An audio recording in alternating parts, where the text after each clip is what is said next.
If you're in the UK and you are not using an ISA, chances are you're paying more tax than you need to. Today, I'm going to break down everything you need to know about ISAs. So things like the allowances, the 5 different types of ISAs, and which one could be right for you in which scenario. And also, because it's me, I'm going to be doing my hair at the same time.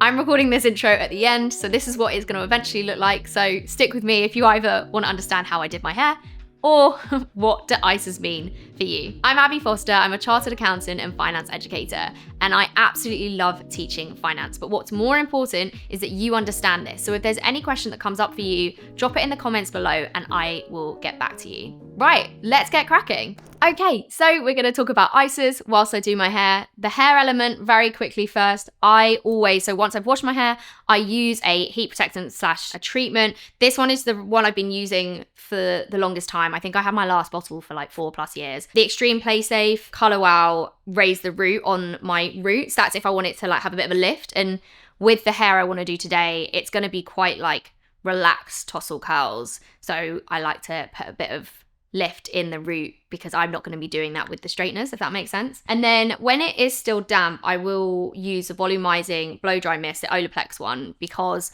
again, it has heat protectant in. Also, I just feel like it does give my hair a bit more volume. Then I've just recently purchased the GHD Curve that my hairdresser and my mum use, and I bought my own one so that I can try that out to basically create softer curls, because I'm quite well known for the big blow dry, which I love, and you can achieve that using these or straighteners really.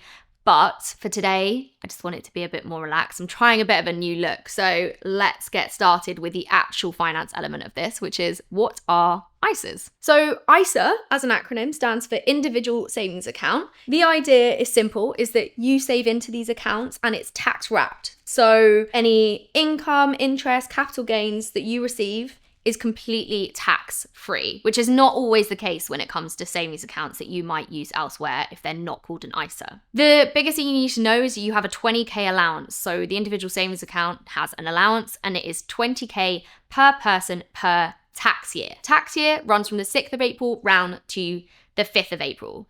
And it is a use it or lose it scheme. So if you don't use your 20k in that period, you lose it. It's not like other allowances where you're able to carry it back or, carry it forward. You don't use it, you lose it. So think of it like a tax wrapper. Like I said, you aren't going to be taxed on any of the income that you receive above that. So I think people get a bit confused. They think, well, if I put 20k in and I make interest over that 20k, will I get taxed on the amount above it? No, that is the beauty of it. And each year you can build on it. So the following year, if you have 20k in the ISA, it doesn't mean that you now can't put anything in because you have got 20k in. It resets and you get a new allowance for the next year. So there are actually ISA millionaires now. A few years ago, it kind of came out, and it is something that you can save into that is a tax benefit or tax efficient way to save. Right, you and I are sort of doing this together for the first time, if I'm honest, because I am very comfortable with my my straighteners, but I don't use these often. I kind of watched my friend Brogan do it, but I should probably have done it a bit more before I did this on camera. I also have done it the wrong way, because the idea behind it is that you should basically go away from your face, but I have forgotten how to do that. Okay, so I figured this out. You and I are doing this together. So the idea when it comes to curling your hair and creating this is to kind of angle the curler down to create a more relaxed curl. Also, I like to have the curls facing away from me, so we are going away from my face, which should look a bit like that. So again, if I was doing this with my straighteners to create the bouncy blow dry effect, I would then pin these and pin them against the direction of my hair, but we're trying to create a much more relaxed look, so we don't need to do that. Anyway, back to ISAs, the more important topic. When it comes to ISAs, you have 4 ISAs as an adult. You have the cash ISA. The cash ISA is probably the most well known. It's very much just like a standard savings account.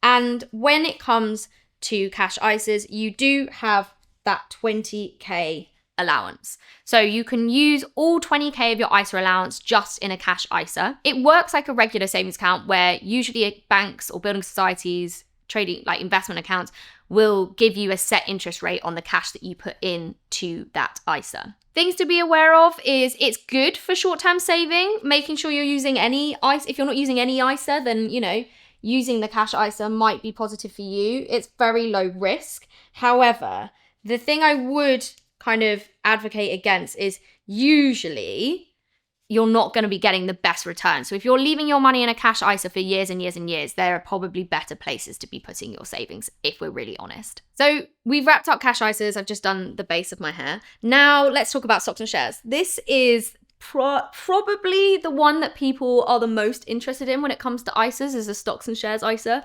because the stocks and shares ISA means you can basically invest without having to pay any tax on, anything. So whether it's dividend income, capital gains income, any income you receive within your stocks and shares ISA, you don't have to pay tax on. Investing.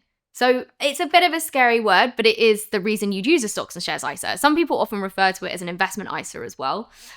When you use a stocks and shares ISA, you can invest in anything, really. So you can invest in ETFs, so exchange traded funds. You can invest in bonds. You can invest in assets like gold, but the most common is investing in equities, so stocks and shares, hence why it's called a stocks and shares ISA. So specifically, you could have a single stock in a company like Alphabet, that's the kind of parent company of Google. You could also invest in index funds or ETFs like the S&P 500, which tracks the top 500 companies in the US. You have so many options. But the thing to be aware of is that when you invest in any of these companies, you may receive things like a dividend. So if you're thinking about investing in a company like Coca-Cola, let's say, they often release a dividend each year. And if your investments are just in a general investment account, you'll find that those dividends could become taxable because the dividend allowance outside of an ISA is actually very low. I think it's currently £500. But if you invest in Coca-Cola within a stocks and shares ISA, any dividends you receive, absolutely fine, no tax to pay whatsoever. Then when it comes to capital gains, so if you are buying a stock or share, and then you sell it, you may find that you make a gain. So you buy a single share of Alphabet for £10 and then you sell it for 12, you've made a £2 gain. And there is a place where if you had a general investment account as opposed to stocks and shares ISA, you may be liable for tax on that gain. Whereas, not to repeat myself, but if it's in a stocks and shares ISA, you don't pay any tax whatsoever. A stocks and shares ISA in comparison to a cash ISA is the one for your long term. So you're thinking 5 years plus, because investing in the stock market should be a long-term plan because of things like risk and volatility in the market. You want to be making sure that you're investing and your investments have time in the market to grow. Oh, let's check what's going on with my hair here because I think it's going a bit... I should have sectioned this properly, but we're just trying to be a bit more relaxed with this one. But if you do want to access the money in your stocks and shares ISA, the things you just have to consider is when you're selling it, how you sell it. With these trading apps nowadays, it's very, very easy to basically just sell the item that you've bought. It's a bit like buying clothes online and then just selling them back. It shouldn't be too difficult. When it comes to investment accounts, I always say find the one that feels the most comfortable for you. So find one that you are happy using because it's got good software, it's got good user experience. Oh, going over a bit here. And then one that provides the least amount of fees as well is also something I always look for. Thirdly, of the 4 adult ISAs, we're talking about lifetime ISAs. This comes up a lot in the news and it's kind of battered around by politicians because when it comes to the lifetime ISA, this is the only one of the ISAs that can help you specifically save for your first home. It was something brought about a few years ago where government said, well, we will put 25% into this account if you also put money in. So the lifetime ISA construct is that you can put up to 4K every tax year into a lifetime ISA, and the government will uplift this by 25% up to £1,000. So that's the government bonus that we're all talking about. However, when it comes to buying your first home, the lifetime ISA is not something to be rushed into. You must do your research because there are a ton of caveats with the lifetime ISA that you need to be aware of. Because if you don't use the lifetime ISA for your first home, basically, the only other way to use it is for retirement. So you have to wait until you're at least 60. That age could rise before you can access any of the money. If you want to access the money before you're 60 and without buying a first home, you are going to incur a penalty. That penalty is 25%. So effectively, they take back the 25% that they've taken from you and also a fee. So it's a real big caveat on this lifetime ISA. Please be aware that there are restrictions. One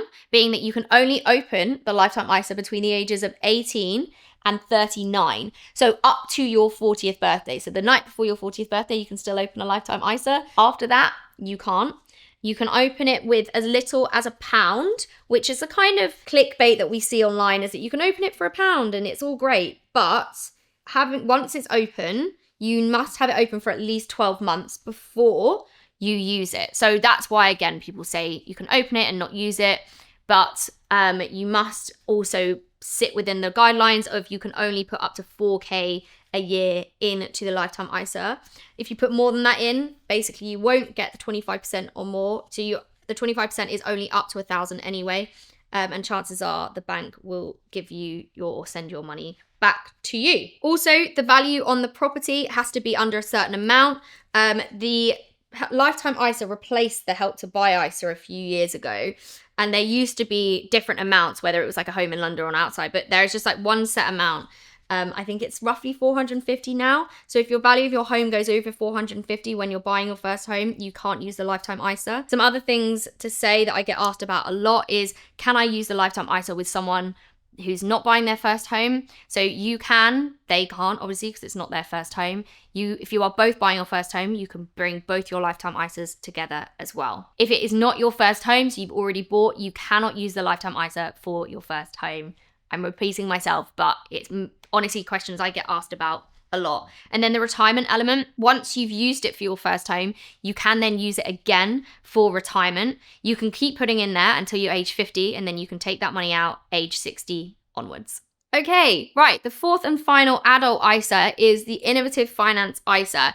This is the least well known of all of the ISAs. It still sits within that 20K allowance, so you can have 20K into an Innovative Finance ISA if you want. Most companies probably won't let you put 20K in straight away because Innovative Finance ISAs are very risky. Innovative Finance ISAs are peer-to-peer lending. So effectively, you are lending money to other people who couldn't get that money from elsewhere. There are websites where it can show you how to use Innovative Finance to invest in like very exciting projects. Like there might be a project to build a kids' playground in the north of England, or someone's raising money for a specific type of software and they couldn't get funding elsewhere. But the thing is, the caveat is that obviously they couldn't get this money elsewhere, so it is very risky. So you get high rewards, you're often looking at like 8% plus in terms of rewards, but it is also very risky because if these projects go bust, chances are you're not getting your money back. This fourth one is the least common for beginners when it comes to ISAs. It's something that I would say investigate if you've already looked at your stocks and shares, you've looked at the cash ISA and you're thinking, oh, actually, I can handle a little bit more risk and I actually find this really interesting. Have a look, but it's not somewhere that as an educator in this space, I would advocate someone going to first because it is very, very high risk. And the fifth and final type, and this is specifically for children, but most of the time it's obviously set up by their parents, is the junior ISA. So the junior ISA has a different allowance. The junior ISA has an allowance of 9K each tax year, and it's one junior ISA per child per tax year. As the parent, you can set it up for them. You are responsible for that account. They can have a cash junior ISA or a stocks and shares junior ISA, and they can put into this, or they can obviously have you control this until they're 16. They can then obviously have some control over it and turn it into an adult cash ISA if they want after the age of 16. The thing to know about junior ISAs is as soon as they turn 18, that junior ISA turns into an adult ISA and it is theirs and theirs alone. You no longer have control. So some parents are a bit nervy when it comes to junior ISAs about this. Okay, So I finished the rest off because I was getting a bit confused about my lefts and rights. I've also recently, so I'm used to, like I said, creating these big bouncy blow dries, but I'm also trying out having a bit more of a relaxed curl and also a middle parting. A Gen Z told me that side partings were very millennial coded, and I felt very insulted by that. So I'm trying out this middle parting. I won't lie, I can often do it for like half the day, and then I look at myself in the mirror and panic and then put myself back into like a side parting. So yeah, we'll see. But this is just to show you. So obviously I haven't pinned anything. I've just like tousled and dropped. And like to reiterate, because my girlfriend's always asked me like, how do you hold this? Is it depends on what volume you want to create or what look you want to create. So if you're holding it at a right angle, you're pretty much creating the bouncy blow dry effect. If you're holding it pretty much at like 45 or even one down, you're creating the like looser curls, which is what I'm trying to create right now. But my hair does have a tendency to like lock into one single curl, which I'm trying to spread out. But with the fringe situation with mine at the moment, I've had it cut in so that I can have it as a middle like sweep, but also have it over to the side. And for me, it's just about prioritizing it like sweeping away from my face so that it's not all over my face. And then the same with this side as well. And then once I'm done, I will basically turn my head upside down and spray it with hairspray. So I use a Silhouette. Again, I'll put it in the link below. I have obviously the extreme size because I get through a lot of it. You don't need to have this size hairspray. But I do find that it just helps like tone it down as well, because sometimes when you rough blow dried it like I did, it ends up a bit fluffy and I end up with all these like little bits. So I try and use hairspray, especially along my front. I'll sometimes hairspray my hands and then just do this along the front to try and like hold it down rather than spraying the hairspray directly on my face, because also quite bad for your face. So let's wrap up the finance part of this chat. Why do ISAs matter? Right, to reiterate, you have a 20k allowance per person per tax year for those 4 adult ISAs. The junior ISAs are specifically for those under age 18. You could set them up for your children. That's what's on offer.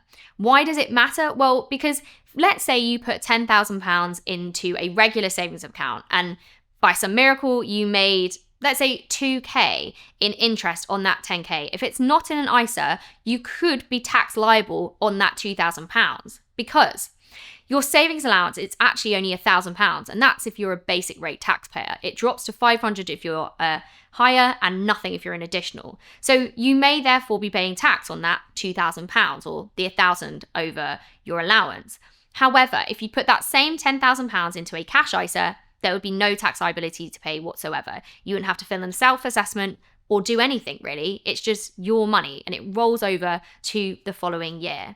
It's really unique to the UK. Most countries in the world will have some variation, but the ISA is so unique to the UK and I find it really interesting, and it's just a really tax efficient way to save. But how do you choose the right one for you? So first question to ask yourself is, when do you need that money? If you need easy access to the money and it's kind of an emergency fund pot to you, probably the only one you're going to want to look at is a cash ISA. If secondly, you want this money for your first home, you might want to consider a lifetime ISA. Thirdly, if you're looking to this ISA to be your kind of long-term money in the pot for future you, the stocks and shares ISA, possibly the innovative ISA, might be for you instead. Or you don't have to choose at all. You can split your 20k across all 4 of them if you like, but the lifetime ISA is the only one with a caveat of 4. The rest you can put up to 20 in. So an ISA isn't just another account or something weird the banks have set up. It's specifically there to help you save without paying any tax whatsoever. If you have any questions about ISAs, let me know below.